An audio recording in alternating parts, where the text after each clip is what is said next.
nous renseigne que nous sommes déjà à plus de 10 millions de morts et plus de 10 millions de victimes survivantes, parmi lesquelles les femmes traumatisées à cause du viol, les femmes devenues veuves à cause du fait que leurs maris ont été tués, les enfants devenus orphelins, des familles brisées, des rêves de vie détruits et des hommes et des femmes en errance parce qu'ils ont dû quitter leur terre, leur champ pour fuir les atrocités.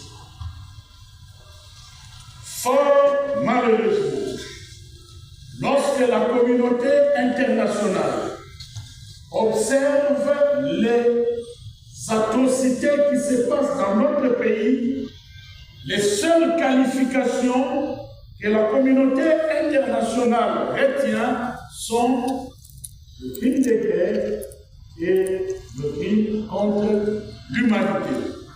Jamais le mot génocide n'est prononcé. Le crime de guerre est une notion juridique bien expliquée, bien explicitée par les conventions de Genève. C'est cela qu'on appelle le droit international humanitaire. C'est le droit de la guerre. C'est-à-dire que quand on doit faire la guerre, il y a des principes à respecter. Lorsque ces principes sont violés, c'est alors qu'on parle de guerre. Concrètement, c'est le fait de s'attaquer aux personnes qui ne participent plus à un conflit armé ou aux personnes qui ne participent pas. C'est le cas des populations civiles ou des militaires déjà désarmés ou faits prisonniers de guerre.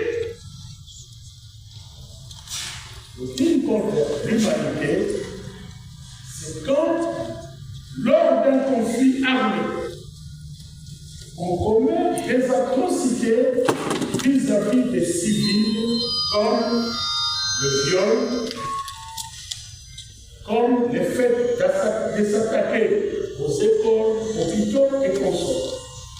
Mais attention, le crime de génocide est un crime collectif. Si dans le cas des crimes de guerre, des crimes contre l'humanité, les faits peuvent concerner des individus isolément, mais le cas des crimes de guerre, le crime contre l'humanité, plutôt des crimes de génocide, c'est quand une communauté, une localité, un peuple, une ethnie est visée de manière planifiée pour être exterminée en totalité ou en partie. Et pour chaque cas, il y a des faits vérifiables en République démocratique du Congo. Ces faits sont connus des Nations Unies. Ces faits sont connus des différentes ONG internationales œuvrant en République démocratique du Congo. Mais le mot génocide est évité. Pourquoi est-il évité? Est-il évité parce que ça représente un intérêt pour ceux qui bénéficient de cette situation chez nous? Nous en appelons aujourd'hui à la reconnaissance internationale du génocide congolais. C'est l'occasion. C'est l'occasion pour nous de remercier l'Union africaine qui, à travers la Commission africaine des droits de l'homme et des peuples, a reconnu de manière non équivoque le génocide congolais lors de sa session session d'octobre 2025. C'était la 85e session. C'est l'occasion aussi de remercier la société civile africaine qui, elle aussi, a adopté une résolution qui a reconnu les génocides congolais. Je dois rappeler que c'était effectivement à Bandjoun, devant la Commission africaine des droits de l'homme et du peuple, que même les génocides rwandais avaient été reconnus. Donc, à l'heure actuelle, nous avons pour les génocides congolais 3 résolutions qui reconnaissent clairement ces génocides. C'est la résolution adoptée par l'Assemblée nationale, sincères félicitations à nos élus nationaux. C'est la résolution adoptée par la société civile africaine lors de la 85e session de la Commission africaine des droits de l'homme et du peuple. Et enfin, pour le moment, la résolution de la Commission africaine des droits de l'homme et du peuple, adoptée au cours de la session où le gouvernement congolais a fait un appel vivant, demandant aux Africains de ne plus continuer à garder le silence, parce que le silence et la neutralité n'aident pas les victimes. La neutralité, le silence encourage au contraire le bourreau. Voilà pourquoi, à la suite de notre participation à cette session, une résolution importante a été adoptée. Mais nous n'allons pas ici dire que cela est suffisant.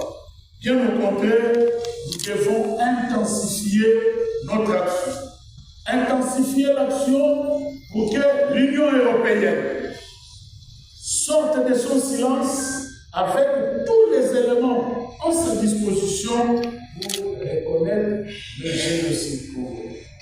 Les Nations Unies, si nous en appelons au directeur du Bureau conjoint des Nations Unies aux droits de l'homme,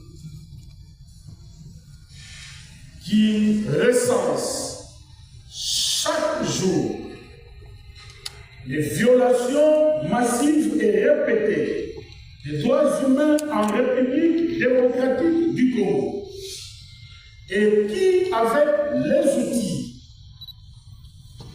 dont il dispose, c'est que parmi les faits qui se passent en RDC, il y a des faits qui méritent d'être qualifiés de génocide. Le bureau conjoint, lorsque il va nous adresser ces constatations de violations des droits de l'homme, sort aussi de son silence pour choisir les meilleures qualifications possibles pour chaque fait. Donc, nous verrons crimes de guerre, crimes contre l'humanité, nous verrons aussi le génocide. Nous en appelons à nous tous, peuple congolais, de nous approprier ce combat. Parce que c'est un combat de longue haleine. Ça peut prendre du temps, mais faisons-le. Faisons-le comme les Arméniens l'ont fait. Faisons-le comme les Juifs l'ont fait. Faisons-le comme les Rwandais l'ont fait.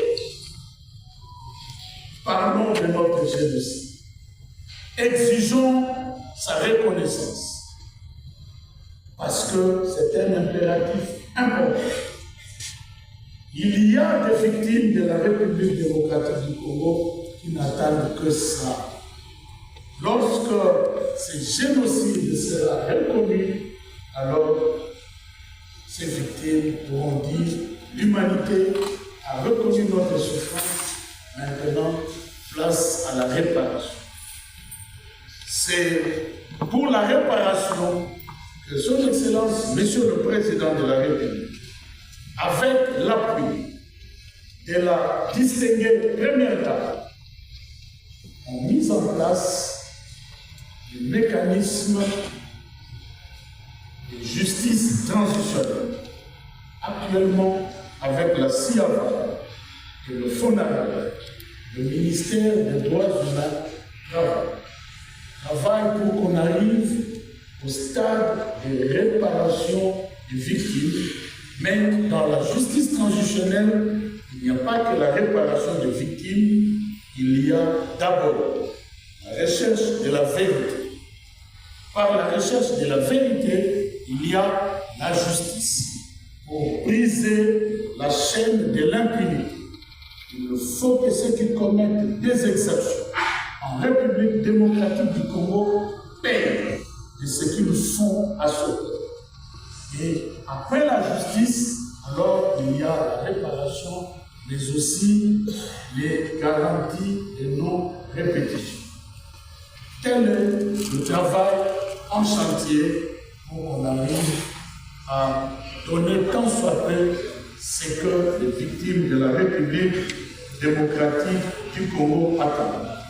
Mesdames et messieurs, la construction d'un pays respectueux des droits humains non essentiels n'est pas l'affaire d'un ministère seul, ni d'un gouvernement seul, ni même d'un seul mandat de président de la République.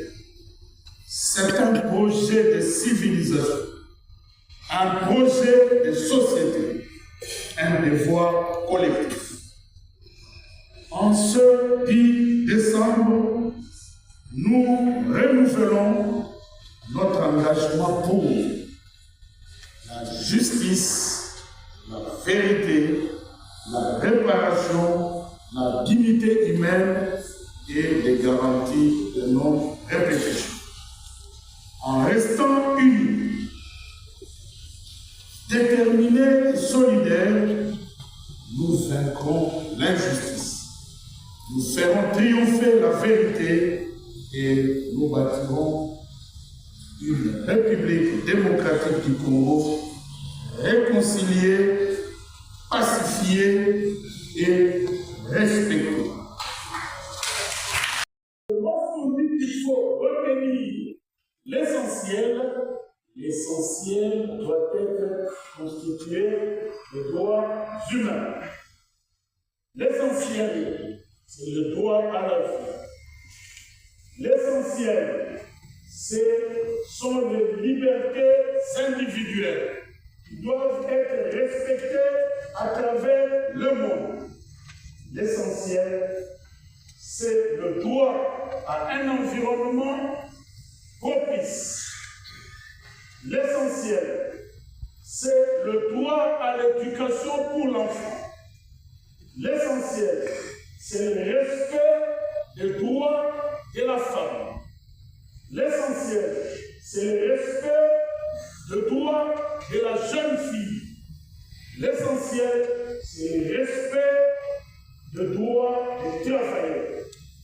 Je saisis cette occasion pour rappeler que l'employeur congolais est appelé à respecter les droits des travailleurs congolais, car, dit-on, l'ouvrier mérite son salaire.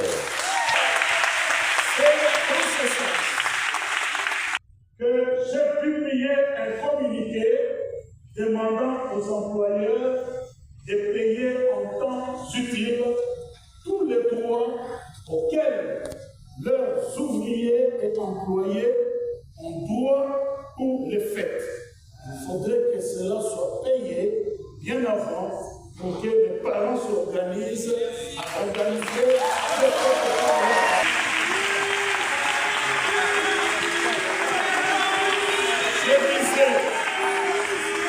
Je disais que c'est dans ce sens que j'ai publié un communiqué demandant aux employeurs congolais tous les droits dus aux employés et aux ouvriers pour permettre à ces derniers de bien organiser les fêtes de fin d'année. C'est également que j'ai annoncé qu'à partir du 6 février, du 6 janvier de l'année 2026, j'ouvrirai les portes du ministère des Droits humains, conformément aux instructions du chef de l'État, qui a fait de nous défenseurs des droits humains pour recevoir les employés, les ouvriers, écouter leurs désidérations, écouter ceux qui pensent être victimes de leurs violations, de leurs droits, et organiser la médiation. Nos essentiels, c'est le droit à un logement décent. Nos essentiels, ce sont les droits sociaux et économiques qui soient respectés. C'est donc un terme très évocateur que la communauté internationale a choisi pour dire à chacun de nous que lorsqu'on aura tout oublié, n'oublions pas les droits humains. Les redevables des droits humains, en premier, c'est nous, le gouvernant, mais chacun de nous est aussi redevable des droits humains. J'ai saisi donc cette occasion pour demander à chacun de nous de devenir acteur de la promotion, acteur du respect des droits humains non essentiels. Mesdames et messieurs, dans le cadre particulier de la République démocratique du Congo, nous avons adapté les thèmes, comme je l'ai dit tout à l'heure, pour parler de la reconnaissance du génocide congolais comme étant un acte de justice pour les victimes de la République démocratique du Congo. Cela fait 30 ans que ce pays fait l'objet d'une agression barbare de la part du Rwanda. Les chiffres